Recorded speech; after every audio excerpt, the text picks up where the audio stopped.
আমি আপনাদের সামনে ঘোষণা করলাম কারা কারা আগামী 24 ঘন্টায় 100 রাকাত নফল নামাজ পড়বেন। যদি পড়তে পারেন প্রত্যেককে পুরস্কার হিসাবে একটি মোটর সাইকেল দেওয়া হবে।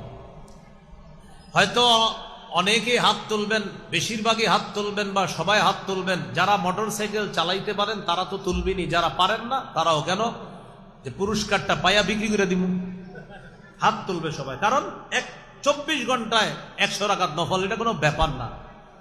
তো এই ব্যক্তি মনে করেন এই হলো একজন, আরেকজন, এই ব্যক্তি দুই ব্যক্তি, যাই হোক আরেকজন, আরেকটা ঘোষণা করা হলো, ভাই আগামী 24 ঘন্টায় যারা যারা একটা গুনাহ করতে পারবেন না তাদেরকে একটা মোটর সাইকেল দেওয়া হবে। এবার হাত উপরের দিকে ওঠে না, না উঠতে গিয়ে আবার নেমে যায়। কয়েকজনের উঠছে আবার নেমে যাচ্ছে, কেন? যাদের উঠছিল ওদের মনে পড়ে গেছে আমি না সুদ খাই। যার উঠতে গেছিল তার মনে পড়ছে আমি না জমির দালালি করে আগামীকালকে একজনের 6 লাখ খাবো। হাতটা উঠতে গিয়ে মনে পড়ে গেল আন্দাজি উঠলে আমি তো দুধ বিক্রি করার সময় মানুষকে খাঁটি বইলে যে 1 কেজি পানি দিয়ে কি জানে মানুষ। হাত উঠতে গিয়ে ওই ব্যক্তি চিন্তা করে আমি যে আপেলটা ওজন করে বিক্রি করি আর যে চুপি চুপে পরিমাপে কমাই, মেশিনের মধ্যেও যে কমানোর নিয়ম আছে, এটা কি আর পাবলিক বুঝে? হাত উঠতে গিয়ে আর ওঠে না।